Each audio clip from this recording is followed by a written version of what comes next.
He leaned back in his chair, smug as a king on stolen land. "Hand it over," he said, tapping the table with impatience. "It's not like you built the platform." I slid the laptop across the polished wood, my face blank, my hands steady. The room smelled of burnt coffee and expensive cologne. Behind him, the conference wall displayed the company logo, glowing like a promise I'd once believed in. He smirked as if the machine in his hands had always belonged to him. That was the moment I stopped pretending. I remember the first day I met him. I was fresh out of grad school, clutching my notebook like armor. He was the golden manager, sharp suit, sharper tongue, and the kind of confidence that made people nod without asking questions. "You've got ideas," he told me then. "I'll make sure they don't go to waste." I believed him. God, I believed him. For years I built in silence, line after line of code, architecture drafted on whiteboards until my hands shook with fatigue. What started as sketches in a dorm room became the platform investors were salivating over. He strutted through meetings, tossing out buzzwords, while I sat in the corner, invisible. But I told myself it didn't matter. If the product shined, so would I. I was wrong. The signs of betrayal were small at first. A missing credit on a slide deck, my diagrams cropped, my name erased. "Just optics," he said with a laugh. I ignored it. Then came the email I wasn't supposed to see. A thread between him and the board, pitching my work as his. Promises of patents under his name. My salary increase, better allocated elsewhere.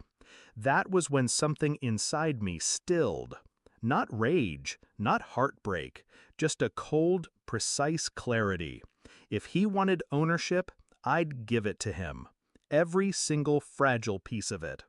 I began preparing in silence. Every license key, every subscription, every dependency, I cataloged them. A fortress disguised as receipts. I rerouted administrative access, set triggers, documented everything in a way that no audit could ignore. And then I waited. The investors wanted a grand demo. My manager promised fireworks. He scheduled it for Monday morning, a full company showcase. I handed him the laptop that Friday, smiled, and walked out. Over the weekend, he must have rehearsed his pitch, certain that he was standing on my foundation. What he didn't know was that I had shifted the ground beneath him. The morning of the demo, the conference room buzzed with anticipation. Investors in tailored suits sipped sparkling water, whispering about millions.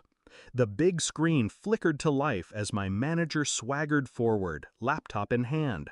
"This," he began, "is the future." He clicked. The system loaded. For a second, it worked. Smooth dashboards, real-time analytics. The audience leaned forward. Then the countdown began.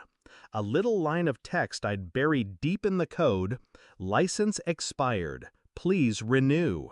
The dashboard froze. Charts dissolved into static. The investors frowned. He panicked, clicking furiously, sweat gathering at his temples. "What's happening?" one investor asked sharply. He stammered, tried to reset, but the system only coughed out error after error. Authentication failed. Access denied. One by one, the modules crumbled like dominoes. His face drained of color. That was when he noticed the envelope I'd left on the desk, slipped in with the laptop. His hands trembled as he opened it. Inside, receipts. Itemized, dated, signed.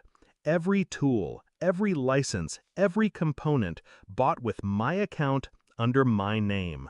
My quiet handwriting across the bottom. Ownership isn't claimed in words, it's proven in paper.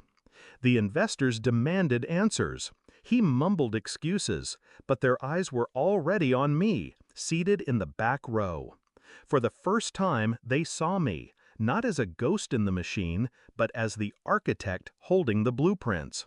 I didn't gloat. I didn't need to. Silence was louder than his excuses. The board moved quickly after that.